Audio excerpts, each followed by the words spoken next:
Ladies and gentlemen, please welcome Colonel Harmon. Okay, welcome. I got a few things here I want to say. First thing, the brigade commander just asked me, hey, is this a good turnout? Is this normal? Well, it's not actually normal. We usually have about 400 folks, 350, 400 folks for the actual Hall of Fame dinner. And it's part of the normal OCS reunion. So COVID's been pretty hard on us. The first year after COVID started, we had no get-together, and we did everything virtually. Last year, we did a virtual ceremony, but we also had a number of mini ceremonies and individual ceremonies, and then local ceremonies. We sent things out to where people were, and they did it at their own location. And we also had a small OCS Alumni Association ceremony last year. So anyway, we're glad to get everybody back together. I think this is a great day because I believe COVID is over in Fort Bend.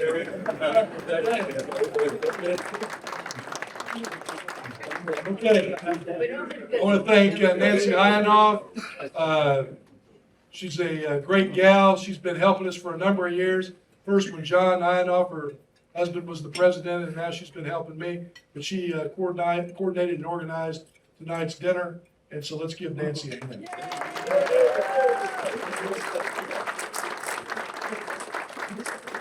Also want to thank Lieutenant Colonel Davis, his staff, and all the candidates for their support, putting everything together for us tonight. And I think they've done a great job. And if you've got a candidate at your table, hey, make sure you ask them all about OCS.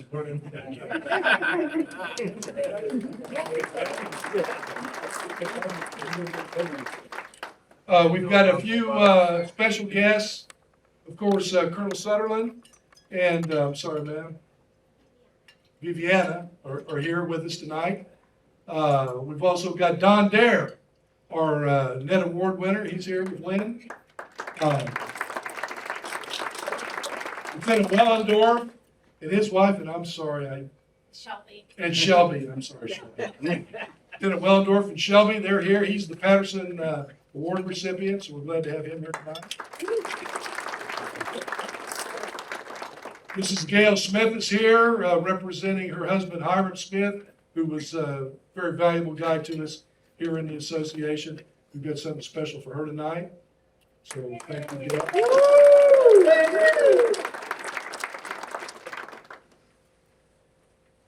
The board, we've got a great board.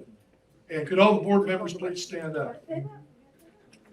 I should have a board member at every table, except for 2 tables. No. Well, our board members that are here tonight, all except one, I believe, is also a member of the Hall of Fame. So we've got, I think the earliest one is Tom. Tom, you went in the Hall of Fame in what, 1989, is that right? 1989. John Ionoff went in 91. I went in 2004. Rick Young, how about you? 2013, I'm a late bloomer. 2013. He had to wait for me to recommend him, that's right. Ken Davis, I can't remember what year Ken went in. 94. 94, okay, I'm sorry I passed over you, Ken. Okay. It's all right. Did I miss anybody? Okay. We've also got a couple of other folks here that are special to us. Phil Kearns represents 665 and all his crew.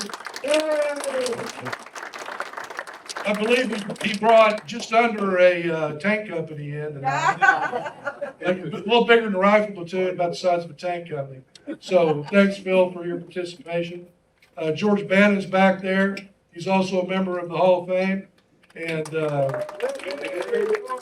he's got his artillery crew. So we've got quite a few nice folks here. We appreciate that. I'd be remiss if I didn't thank our sponsor, USAA. We've had a great relationship with them for probably going on 8 or 9 years now. And they give us a significant amount of money for both the OCS dinner and also for the Alumni Awards dinner. So we put all that money together and here we are tonight. So once again, thank USAA for everything that they've done.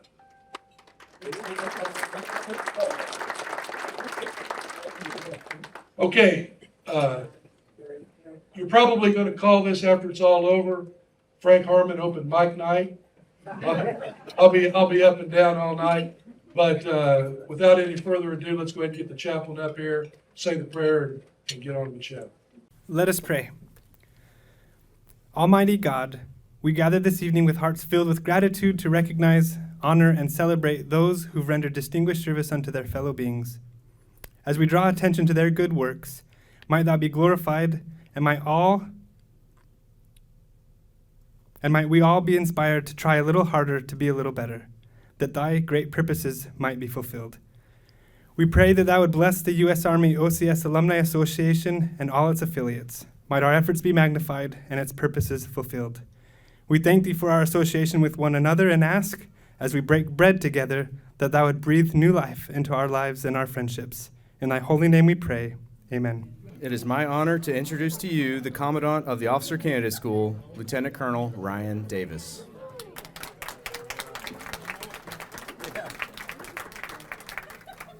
All right, welcome everyone.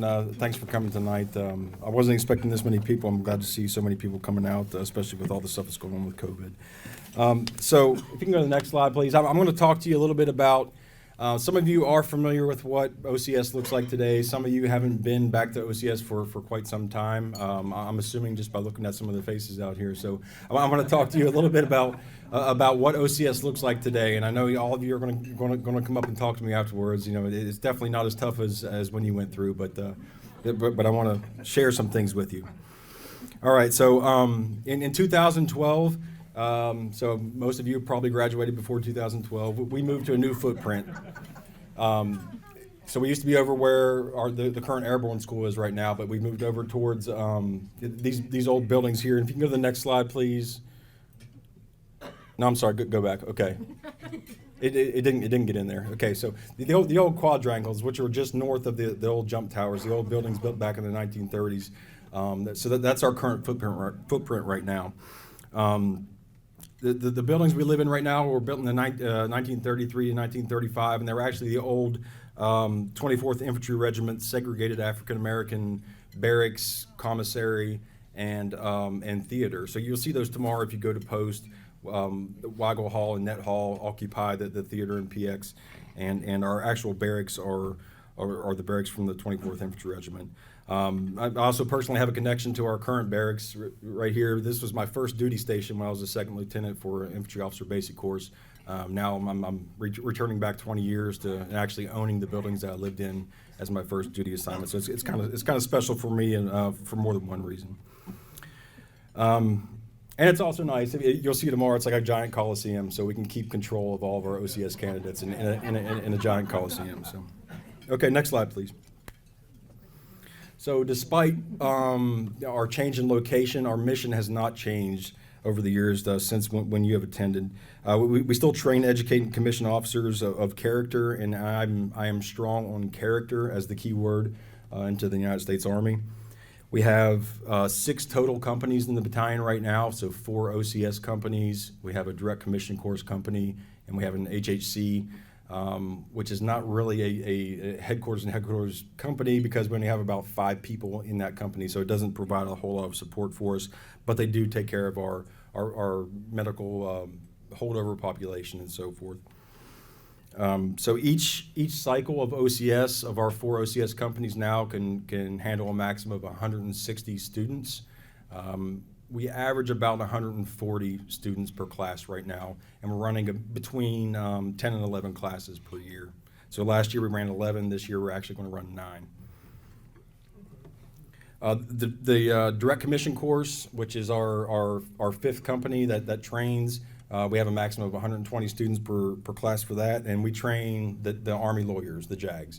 I'm not sure if that was part of OCS when you all went through, but the Army's actually expanding that out to every branch of the military. So we're excited to see what that's going to bring to us here in the future. So and I could talk all day about JAGs in DCC, but I'm not going to right now. So.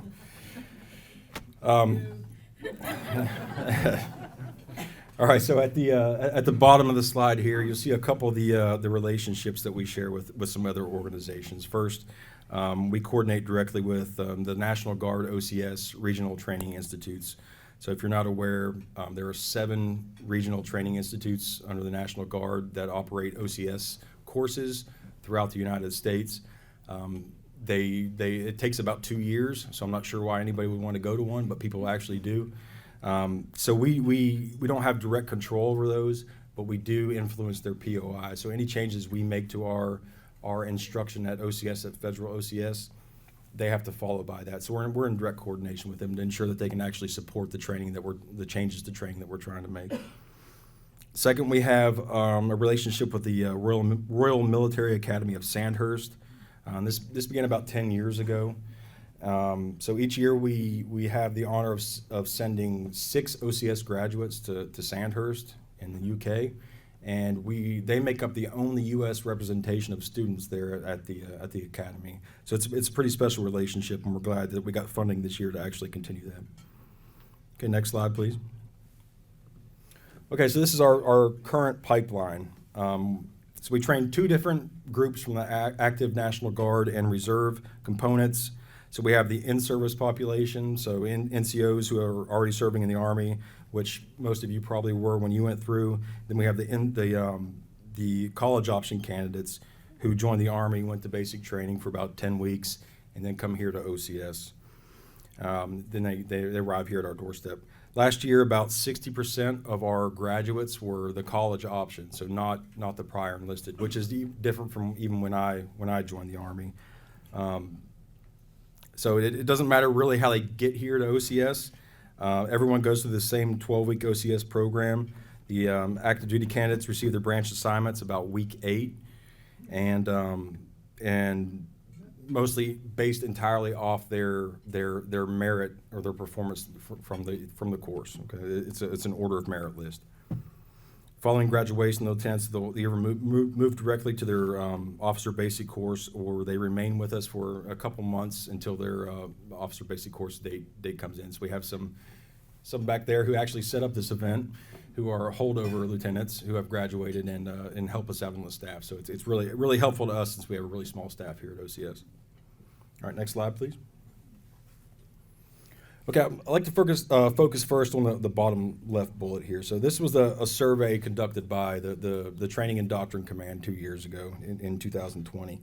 And what they did, they asked leaders around the Army, 05s, 06s, they asked them what is what source of commissioning, ROTC, West Point, or OCS, produces the lieutenants that are most prepared for their first unit of assignment. And OCS graduates were found twice as prepared as West Point graduates and 4 times more prepared as ROTC graduates. All right. Yeah, I think that deserves some applause. And I'm an ROTC graduate myself. I hate to say it, but I figured out why. Because it really didn't take me very long being on the ground here at OCS. You look at the average age and just the quality of people. So we have the average age is 28 years old. Everybody who comes here has a bachelor's degree. The class we have that's graduating in 2 weeks has 26 master's degrees out of 140 people. We have PhDs in every class. Just a wide variety of backgrounds. Healthcare workers, law enforcement, just anything you can imagine. And I think that's what really makes OCS special today. And I think that's why we have such quality graduates coming out of OCS.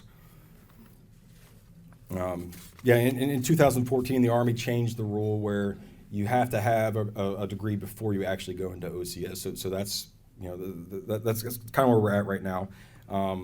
There are positives and negatives to it, but I think we definitely are producing great lieutenants right now with a lot of experience. Whether it may not be military, but it's life experience, which I think really counts.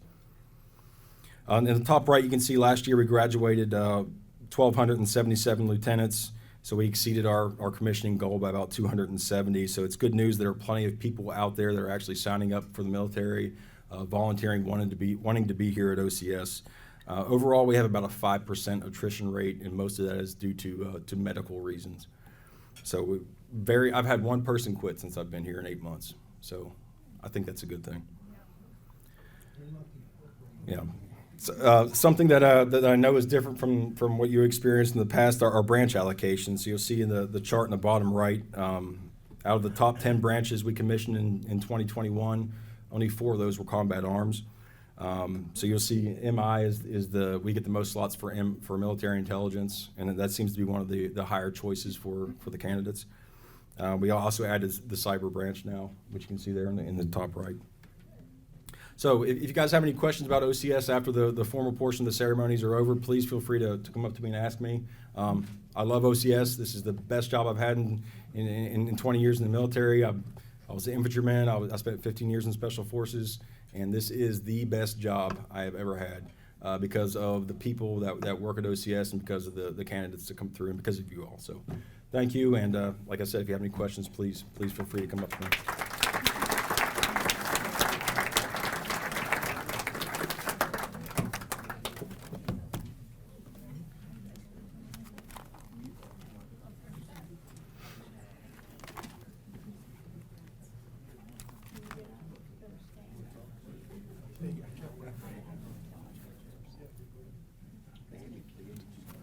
Ladies and gentlemen, please welcome Colonel Saterlin, the brigade commander. Thank you.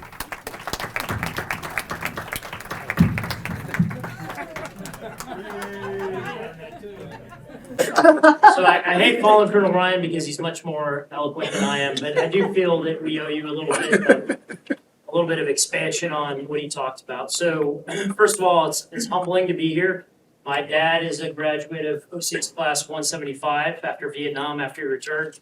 And, I get constant mentorship and counseling from them. And I mean that regularly on what should be taking place inside of OCS. But it is really humbling to listen to Ryan and to talk to the candidates and to see all of you here tonight. And I appreciate, Great Colonel Harmon's mentorship and guidance. I did not understand the inductee process, so he kind of shepherded me through that process. And I will say it's humbling to see the quality of individual leader that is being inducted in here this weekend. It is beyond humbling. And if you actually are, for the people that are in the OCS, alumni and the committee understand that process, it's no small feat when you have, 2-star, 2 1-stars, Colonel Harman and myself all sitting there going through the records. And it's truly amazing to me to see the talent of individual that's being inducted this weekend. As Ryan and I talk to the candidates, and I know some of them in here, so I'm going to mentor or I'm going to shepherd my comments through here very eloquently because I know you guys are on like 5 social media platforms and somebody's probably recording me right now, right there. So I have to tread delicately here, but the 3 commissioning sources that we have in the military, whether it be West Point, ROTC, or OCS, one thing that always sticks out in my head, not just to mention the survey that Lieutenant Colonel Davis talked about, there are more Medal of Honor recipients commissioned through OCS than anywhere else in the military throughout history. Wow. It's true.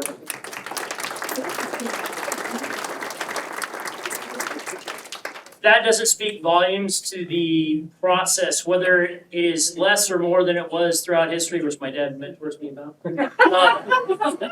It's not relevant. The output and the survey that was conducted in 2020, and that speaks volumes.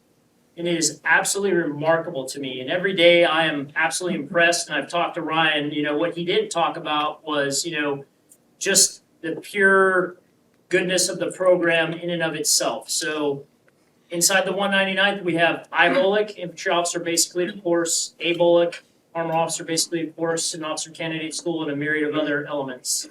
But as I've told him, and I've told his cadre, and I say it openly because I use it, as kind of weigh in on OCS or weigh in on IBOLIC and ABOLIC, they have the best POI of all the POIs. The way they execute it, the way the student chain of command takes charge of their own lives, and the way the cadre mentor them, and how they're developing the basics, the blocking and tackling to actually succeed when they go out to their platoons, it's absolutely evident when you walk down there. And I hope that all of you have time to go out and actually see, walk through the footprint, because what the association's done is absolutely incredible. All of you, what you've contributed to that it brought my dad to tears 3 weeks ago when he came back. It's the first time he's been back since he went through OCS. And it's absolutely remarkable. So I want to extend to you as the brigade commander. The pendulum does swing at Fort Benning, writ large, I would say, in the Army. But right now, they're General Burris and General Donahoe they're all in for OCS, 100%. I can say that unequivocally. And that the motto of, standards no compromise, is absolutely evident. So we are bringing the drums back. 100%. My dad is way up about that. The drums coming back. They do have escalated, levels of, what they get during each phase of each phase of the course, and what privileges they have and what they've earned. And I've told Ryan this probably once, I've probably told him 5 times. Ryan has more authority than I do as a brigade commander inside of Able and He owns the standards, and I absolutely trust him in what he's doing, branching, how he's managing that formation. And if they pass, they're passing, but it is not a cakewalk. I saw one person today, I saw one person yesterday, and I'll probably see 3 more next week. But the code of conduct inside of OCS, whether or not they meet standards, they can choose to ask to appeal to me, but most of the time, what bears out is the cadre are absolutely upholding the standards. And I'm extremely proud to be a part of that organization, or at least have them within our formation. So I will tell you, for me, if any of you all ever have questions or concerns or issues with OCS, you can reach out, obviously, to Ryan or to myself. But I will not compromise the legacy that all of you here have established, my father's established. I will not compromise them. So please, if you ever have questions, reach out to me directly. I will stop what I'm doing and I will help you. And I'm invested in this because while I didn't go to OCS, I went to ROTC, I was prior enlisted, and that is my platoon leader. So, but believe me, he did not get a free cakewalk. In fact, I think he had extra scrutiny on him because he was my platoon. But it's OCS graduates like that who identify talent to come back as an officer. That he is why I'm here today. Hands down, no questions asked. Otherwise, I probably would have beat the crap out of my platoon sergeant. That's it. You prevented me from beating his ass. But this family means so much to me, and what Ryan does and what all of you do. I absolutely was coming to this, regardless of anything else. So I want to thank you, sir, for putting this on. All of you for commit to this. And I just want you to know, we're invested. And that is not a bumper sticker. After 32 years in the Army, I absolutely adore this, and I will do my best to protect the legacy, as I know Lieutenant Colonel Davis will do, of everything that you set forward, and everything that's on the walk, and everything that's in your Hall of Fame, and everything you've done. That is my promise to you. If you feel I'm violating that promise, you pick up a phone and call me. So I want to thank you personally for being here tonight, all of you that have gone many, many miles from your homes and brought your family here. If you're a family here and you're looking at your spouse or your loved one that is an OCS graduate, they have set forth a trail that many, many people are trying to emulate further in their careers and their lives. So you're looking at legends that are sitting amongst you tonight. So thank you very much for being here. The U.S. Army's Distinguished Member of the Regiment program is governed by Army Regulation 600-82. Each regiment has appointed by the Secretary of the Army an honorary colonel of the regiment. Ours is Colonel Frank Harmon, to administer the program. His primary duties are to promote the history of the regiment and to receive and vet nominations for Distinguished Member of the Regiment and Honorary Member of the Regiment. Distinguished members of the regiment are individuals who have served with the regiment on active duty or in the Army Reserve and who have distinguished themselves through their military service, civilian service, or other significant service rendered for the betterment of their community, state, or nation. Honorary members of the regiment are soldiers, their spouses, and individuals who have made a contribution or provided a service to a regiment, but who are not members of the regiment or corps making the presentation. Since 2017, outstanding OCS alumni, through the generosity of their time and resources to the OCS program and the 3rd Battalion, 11th Infantry, have been recognized as honorary members of the regiment. The designation is bestowed on these individuals by the Secretary of the Army after a thorough vetting process by the honorary colonel, the active duty battalion commander designated to administer regimental responsibilities, and the Chief of Infantry. Ladies and gentlemen, please help me welcome Colonel Frank Harmon as he recognizes our distinguished members of the regiment and honorary members of the regiment.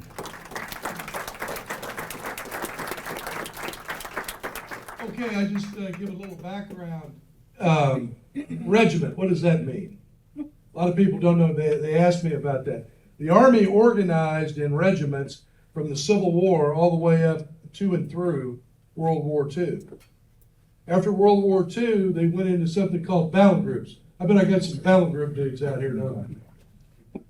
But they figured out, and that was to fight nuclear war.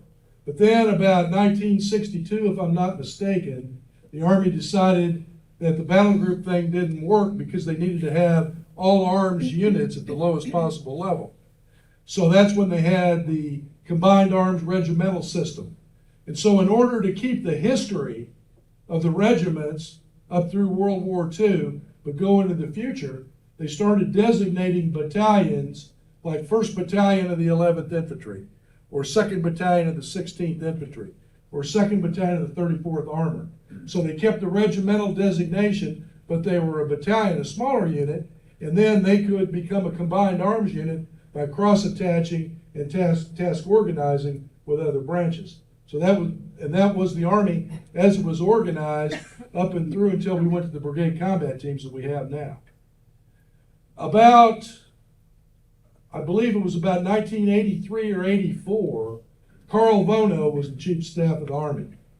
And he was looking back and said, hey, look, we've got all these World War II guys, and they're up in their 60s and approaching 70 years old, and we really need to say thank you to those guys for what they did during World War II.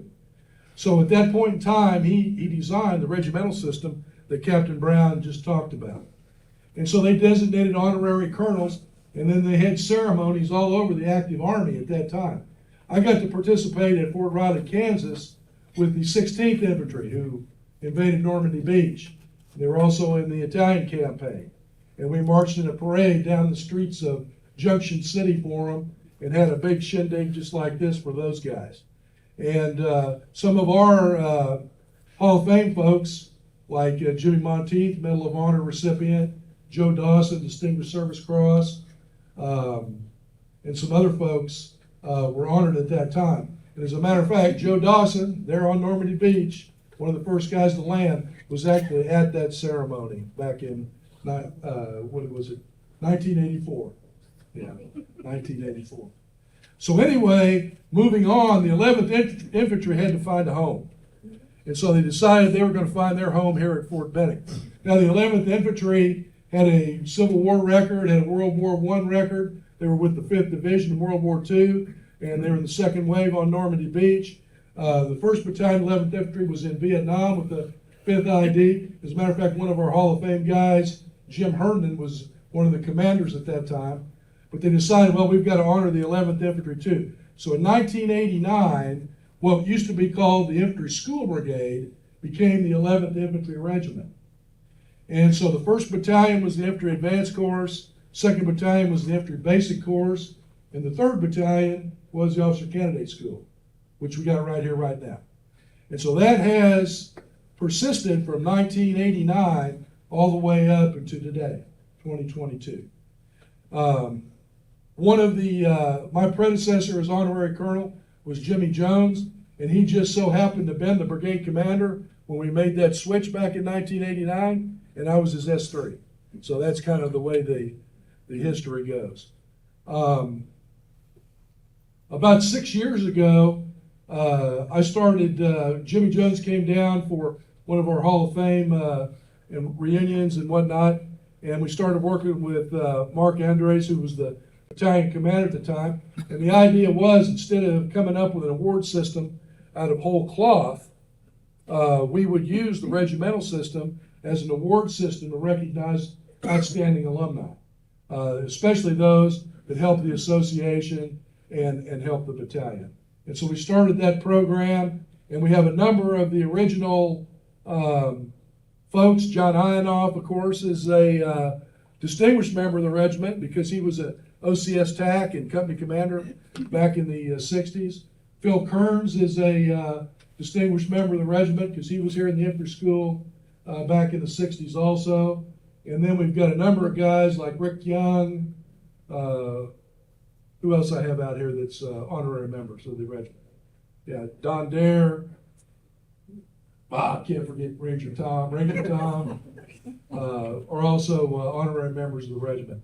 And those guys have done a ton of things. And when you look at the Memorial Walk and you look at Weigel Hall, it's there because of those guys, okay? And the effort that they put into it. So what we're going to do now, well, one more thing.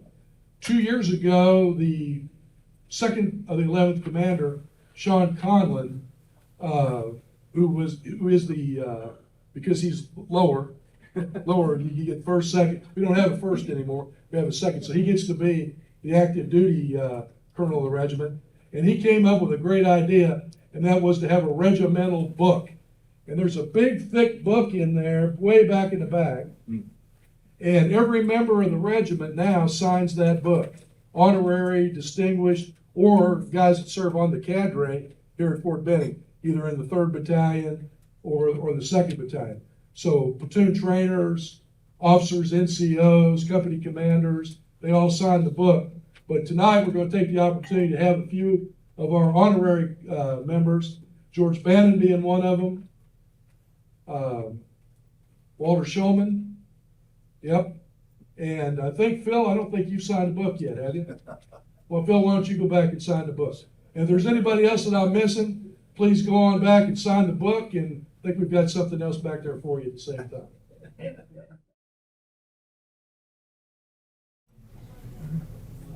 But we're real proud of the regimental system. I think it's a great honor. You can see the regimental colors there in that battle flag and the streamers. So this is, you know, even though we're a training unit now, this actually was a combat regiment and a combat battalion, especially if you think back to World War II.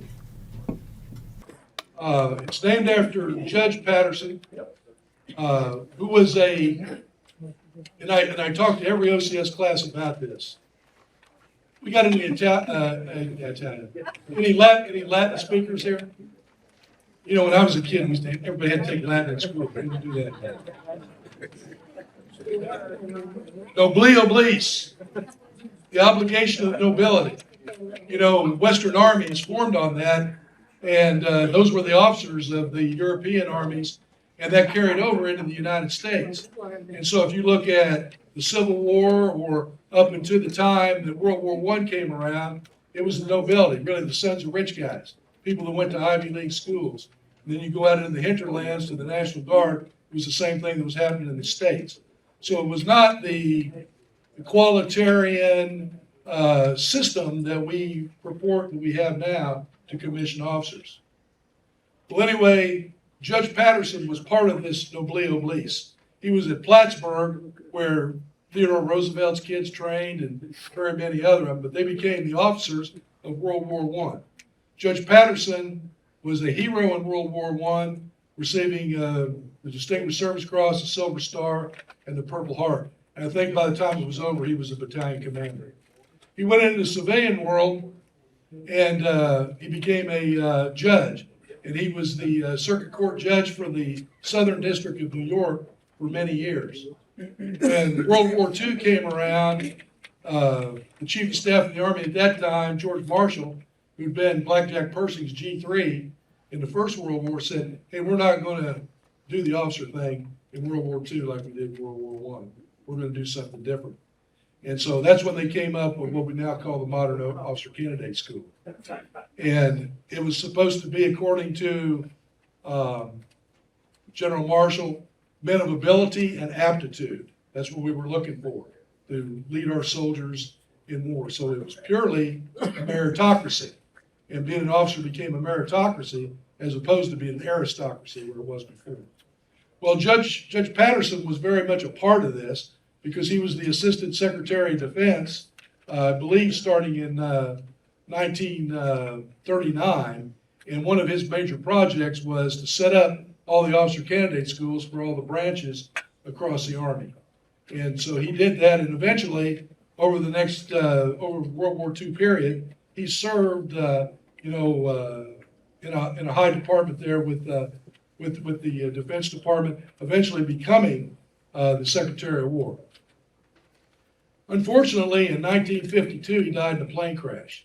His family then established a trust with the New York City Trust Company, and the purpose of the trust was to identify the top lieutenant every year that graduated from Infantry OCS. And so it has been that way ever since 1953. It just so happens that his daughter, last surviving heir, Virginia Montgomery, is a regular emailer and telephone correspondent of mine. And COVID kind of did a job on what we were doing here, and we kind of got backlogged. But we've resurrected the program.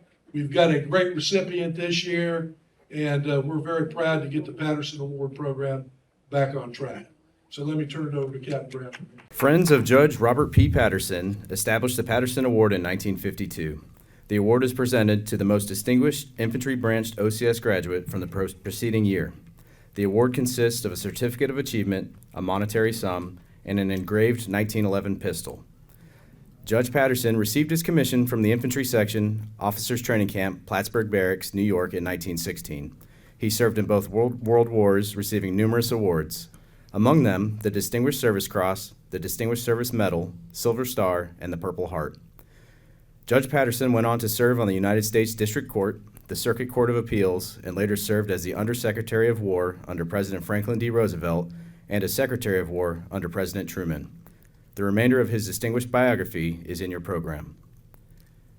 Judge Patterson died on 22 January 1952 in a plane crash in Elizabeth, New Jersey. He served 13 years in private industry and had a total of 21 years of government and military service. Ladies and gentlemen, this year's Patterson Award winner is Second Lieutenant Brendan Wellendorf of OCS Class 008-21. Second Lieutenant Brendan Wellendorf grew up in southern Arizona, graduating high school in 2005 prior to being a stuntman for 3 years. He has had the honor of serving in the Army since October 2009, attending Infantry 1 Station Unit Training and Airborne School after earning his Blue Cord. In 2012, he passed Ranger School, Basic Military Mountaineering Course, Honor Graduate, and the Assault Climbers course. In 2013, Brendan graduated the Jumpmaster and Pathfinder courses, and in 2014, placed 7th in the annual Best Ranger competition. Lieutenant Wellendorf has completed the Non-Commissioned Officer Education courses, Warrior Leaders Course, Commandant's List, and the Advanced Leadership Course, Distinguished Honor Grad. He earned his bachelor's degree, magna cum laude, in Business Emphasis in Management of Information Systems from Columbus State University in May of 2020, and attended OCS, graduating on the Commandant's List in 2021 with a commissioning date of July 23rd, 2021.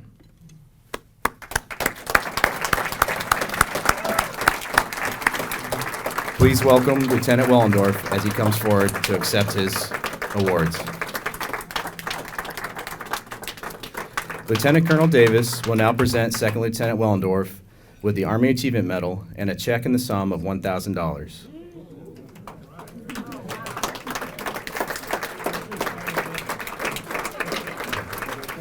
Colonel Harmon will now present Second Lieutenant Wellendorf with a .45 1911 pistol and a replica of the granite plate that is placed in the memorial walk in his honor.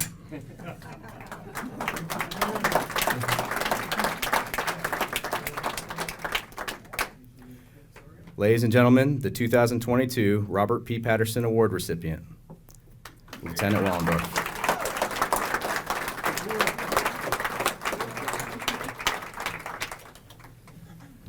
Good evening. I'm not much for speeches, but I'll promise to keep it short and brief. I'd be remiss if the first thing I did not mention was my amazing wife, Shelby, who I could not have done anything that I've done in my life without her. She pushed me to finish my degree and to pursue my dream of finally becoming an officer after being enlisted for so many years and torturing my knees for some reason. Thank you, Shelby. You have been everything to me. So she deserves this recognition more than I do. So if ever we give her a round of applause, it'd be great. I'm humbled to be in your company tonight. I can't describe the energy that I'm feeling. I'm meeting Mr. Blair and his family from Tucson, another Southern Arizona native, and just the amount of selfless service that all of you have given to our society and our country. It's extremely humbling, and I hope that me and the other, brand new butter bars in the infantry can carry forth the steward of our profession and carry that professionalism and dedication for years to come. And thank you very much for your recognition. I really do appreciate it. Thank you.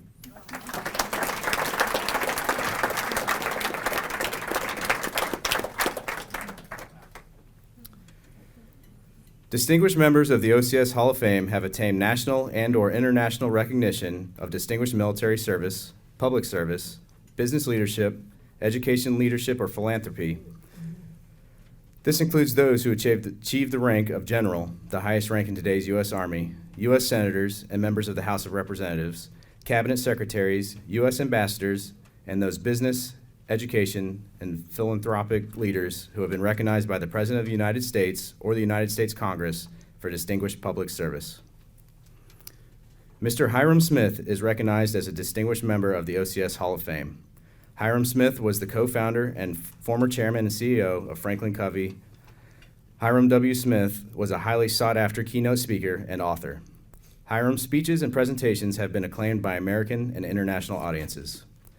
Hiram was the honor graduate of Artillery Officer Candidate School, Class 1-67, and was commissioned as an artillery second lieutenant on December 17, 1966, at Fort Sill, Oklahoma. After additional training, he served as commander of a Pershing missile battery in Germany. Hiram was inducted into the Artillery OCS Hall of Fame in 1994. After serving in the Army, Hiram went back to college and graduated from Brigham Young University in 1971. He went to work for Automated Data Processing, a pioneer in data processing, where he rose to become a senior vice president for sales. In 1981, he formed his own training company, Golden Eagle Motivation, focusing on sales management.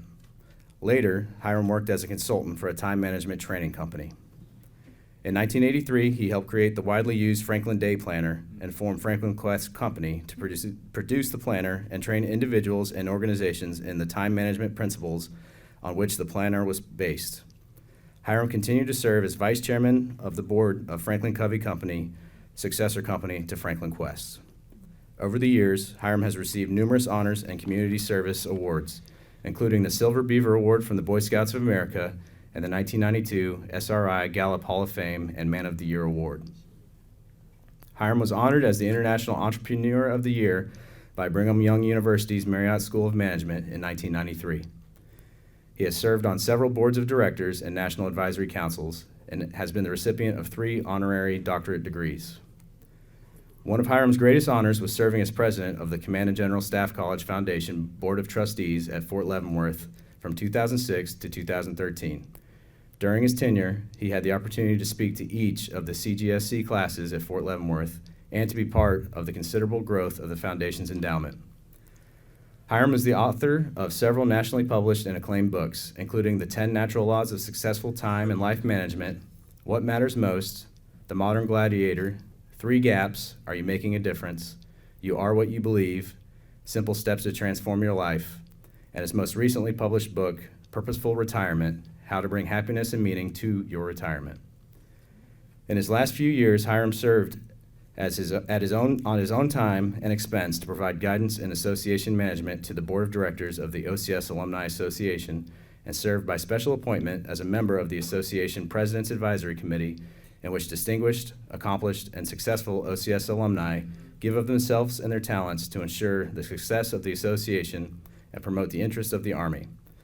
On his own initiative, Hiram Smith accomplished what no member of the U.S. Army OCS Alumni Association could do. Personally raise over $100,000 for the OCS Heritage Center in Weigel Hall. Along with Cal Clemens and the U.S. Army OCS Alumni Association Board of Directors, he systematically raised over $300,000. Without Hiram, there would be no OCS Heritage Center. He was personally generous with financial support for the OCS Heritage Center and the OCS Memorial Walk. His efforts will significantly preserve the history of OCS and further the U.S. Army OCS Alumni Association goals and objectives. Hiram is a 2018 member of the OCS Hall of Fame, as well as an honorary member of the 11th Infantry Regiment, Order of St. Maurice, and Order of St. Barbara. Unfortunately, Hiram passed away 2 years ago, and COVID has kept us from having this ceremony for that period of time. Tonight, his wife Gail is here, along with his daughter and grandson. Gail, if you'd like to come forward, please. And can I have a candidate please bring up the plaque from the back?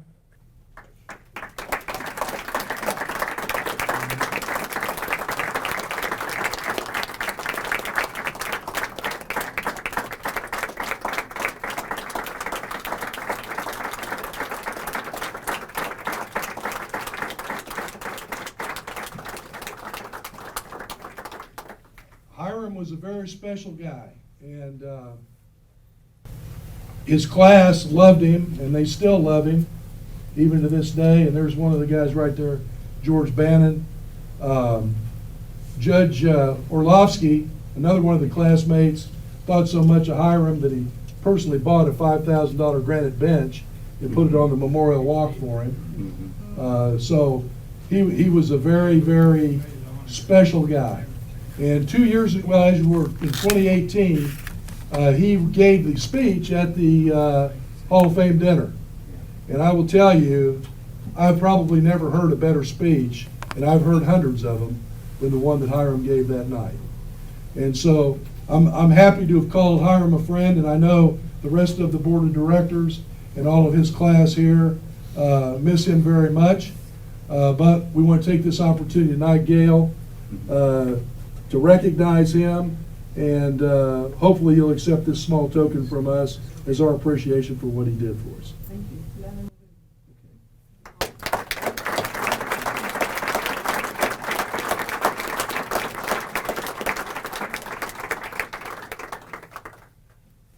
I don't know how to say thank you to so many people, but thank you very much. And I want to go back. You've heard all of the awards that Hiram has achieved, we have achieved, but I want to take you back that when he wasn't doing the achievement, he was home with his family. And so my grandson, Joe Mack, came with me today, and I want to tell you 3 stories that tell you the kind of man Hiram was. I don't know, we have a ranch in Gunlock, Utah, and every summer we would have our grandchildren come and work on the ranch. And every morning he would gather them around the table, give them his orders, and then he would have them go out on the front walk and line up. He would teach them how to march, left face, right face. And he would march them out to the flag. We had a big flagpole, and they would say the Pledge of Allegiance. About face, go back, and off to their job. A little later on, I don't know the name of the commander or officer, called and asked if he would come and speak at Fort Drum to some training. And he said, I'll come if I can bring my grandsons. And so there's 6 of them, I think, at that time. He dressed them in fatigues, military uniform. We called him Hiram's Army. He took those grandsons back to Fort Drum, and they had the time of their life. They let them ride in helicopters, the simulators, and they came back so charged. They're all going to join the Army. And if you were to see his truck, he has a white Dodge Ram truck, and lined all the way around it are the little sticker flags, the United States flag. And so when people would come to see, he would say, I'll give you $100 if you can guess how many flags are on the truck. I don't know if anybody ever guessed it, but the grandkids, when they came, would go around and count the flags. So if he ever asked them, they would know. And he did. And I just want to say that he, not only with these awards, he was a family man. And he loved his family and had taught his grandkids, 24, the military way. And when you sit down to eat, you made sure that no cap was off, your cap was off, you set up. He was very patriotic, and that training came from his OCS experience. And I want to thank, there's several here that graduated in his class, 167, and they have been so caring and loving to me since Hiram passed. I appreciate that. It's an interesting life, and I'm sure there are those here who have experienced that being a widow after being married to a man with such energy and such wanting to make a difference in life. And these gentlemen and their wives and families have checked on me and support me and helped me through and trying to get things militarily on the headstone, etc., etc. I just have to thank George Bannon for all that he has done, and they've come for a visit. I really appreciate that. That's the kind of gentlemen and officers that you are. And I just thank you a lot. I want to introduce you. This is my grandson, Joe Mack, and his goal is to go to West Point. But after reading this, maybe he'll change it.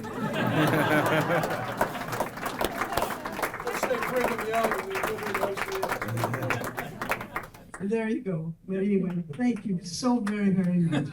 So nice to be here.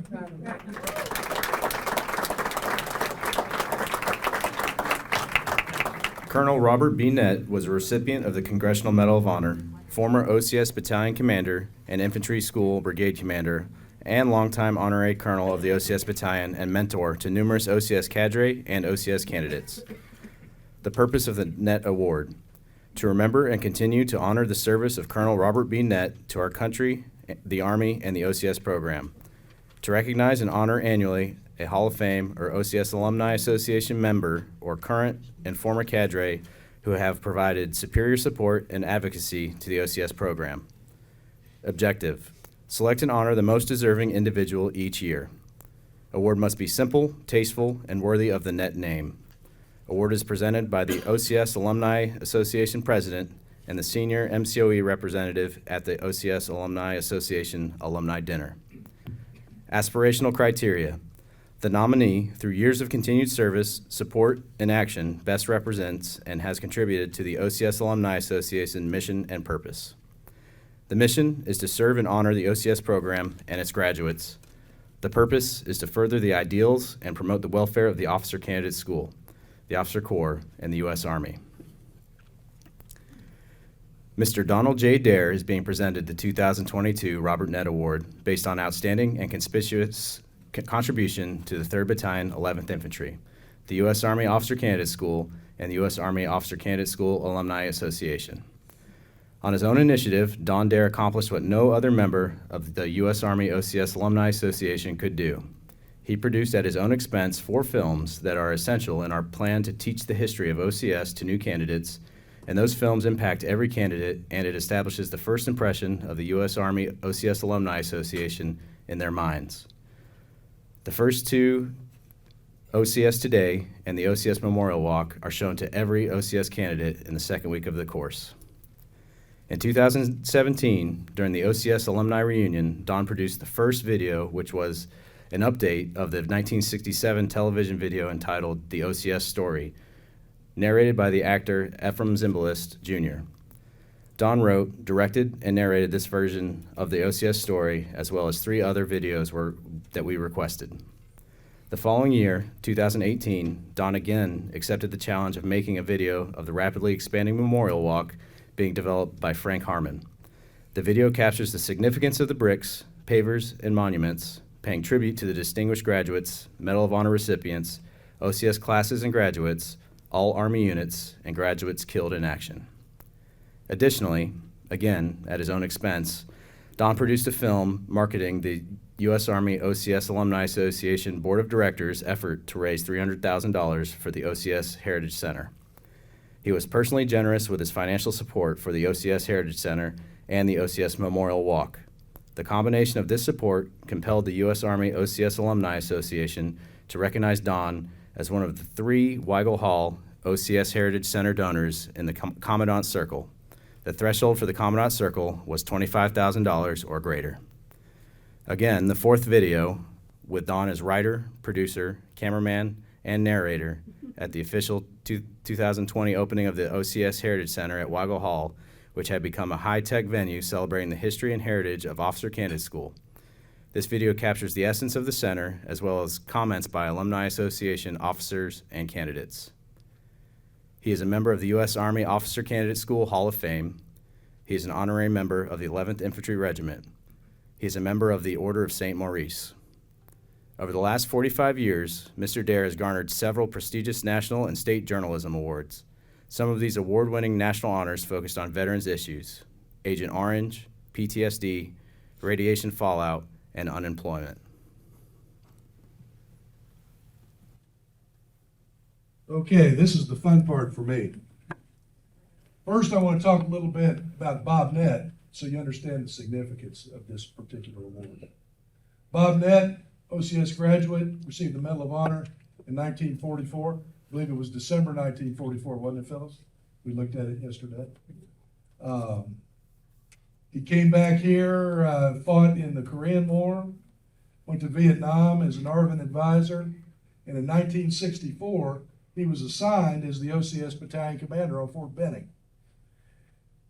He was the guy responsible for reorganizing OCS to get ready for the Vietnam War and the expansion that took place right after that. And then he got promoted to colonel, and they made him the brigade commander.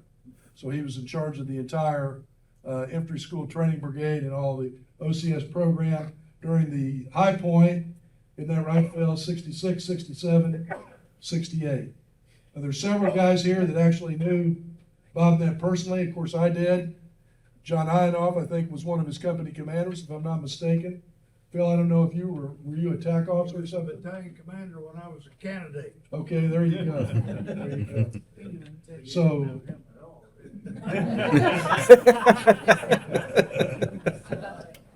but anyway, Bob ended up retiring here in the Columbus area. He was a junior high shop teacher of all things. And, kind of a humble, day-to-day existence. And I had a good friend of mine who's a contractor who was in 8th grade shop with Bob Ned. And this guy told me, he said, Colonel Ned is one of the most important people in my life. And I said, why is that? He said, when I was an 8th grader, my parents divorced. And I was having all kinds of personal problems and was very sad. And he detected that.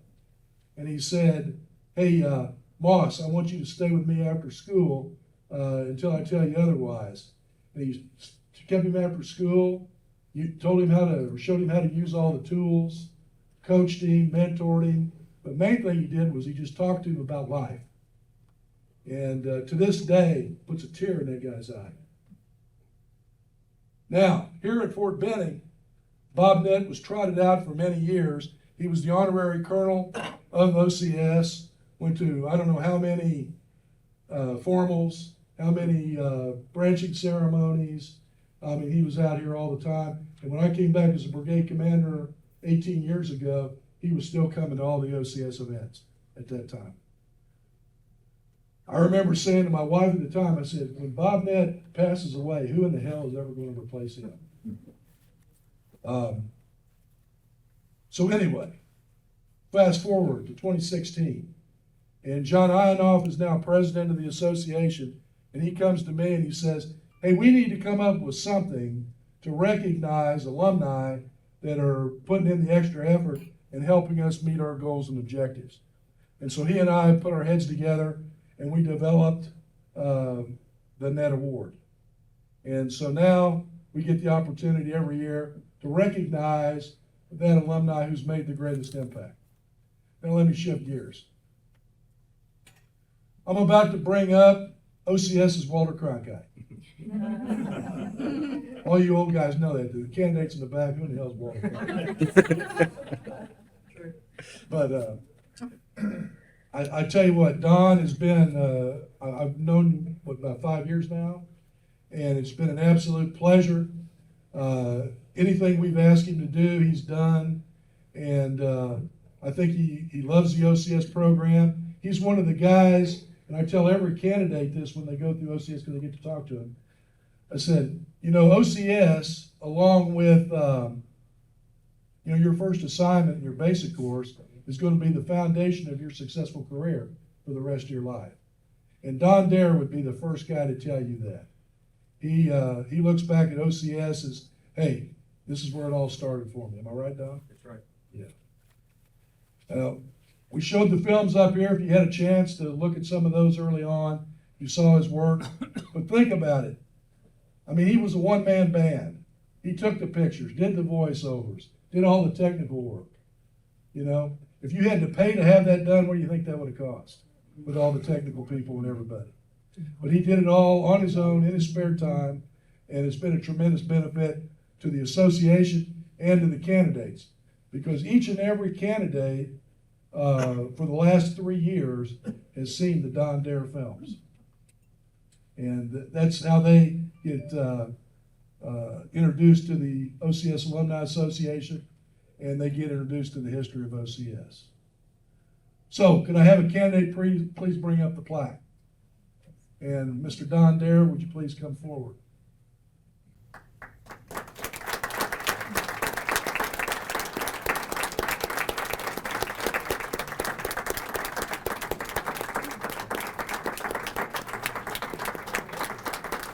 It's my great privilege to recognize the 2022 Ned Award winner, Mr. Don Dare.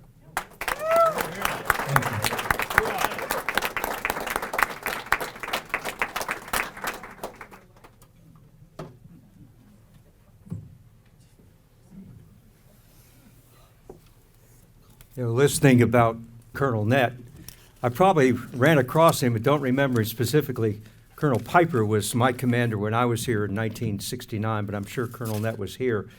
I am really appreciative of this award, and I would like you to know that in 1969 in September, I was engaged, and my beautiful bride is still with me after 53 years. Lynn, if she would stand up. And we have that famous picture that my mother took across, you know, you see a little bit of Lynn, a lot of me, and a little bit of Iron Mike, and putting on the little butter bars. But thank you so much for this.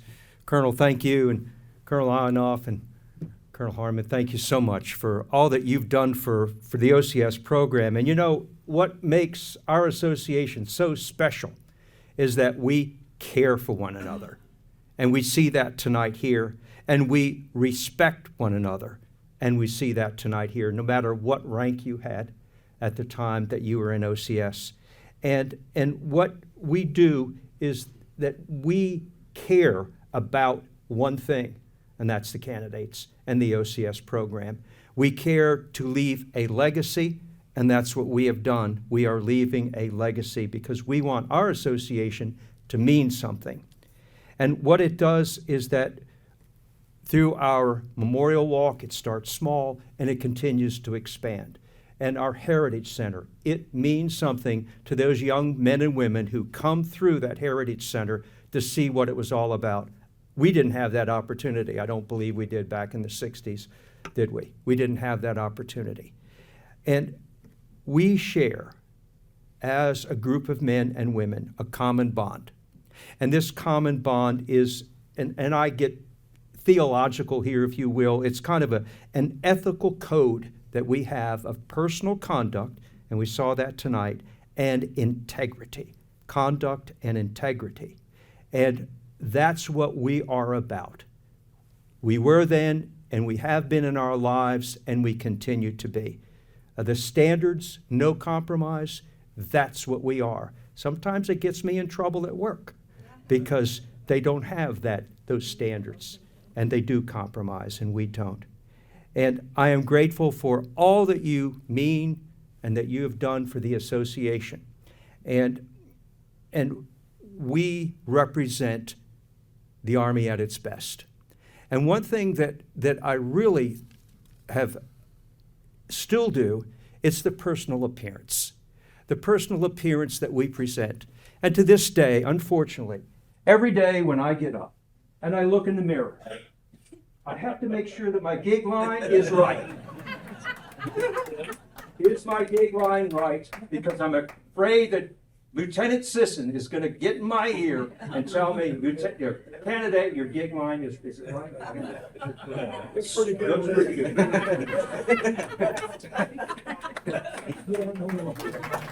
Thank you so much. And you know, I want to thank John Ionoff, because John was the one that started on a phone call. Two of you were probably driving from here down to Tampa. I think it was right after 2017. And he said, hey, we've got an idea for you. And I took that and I said, yes, sir, I certainly will do it. First lieutenants always say that to their colonels. And then when the walk started, the memorial walk, I remember in 2017, and the walk was this small.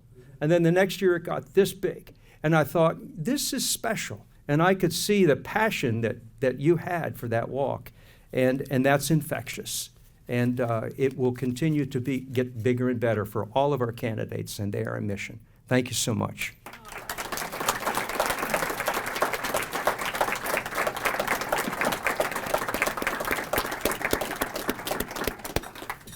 Ladies and gentlemen, at this time, I'd like to invite Colonel Harmon to give some closing remarks.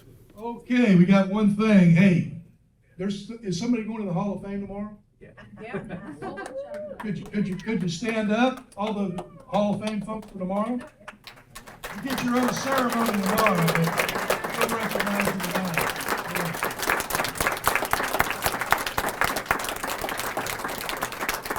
Congratulations and well deserved.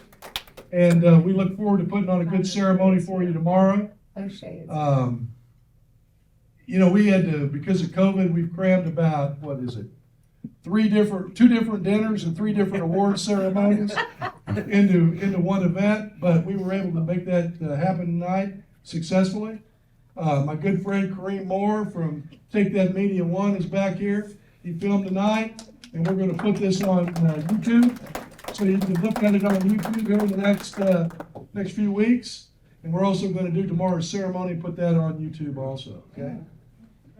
So, once again, thanks for coming. I hope you enjoyed your dinner. Hope you enjoyed the program. And we'll see you all tomorrow at the OCS Hall of Fame ceremony. Cool?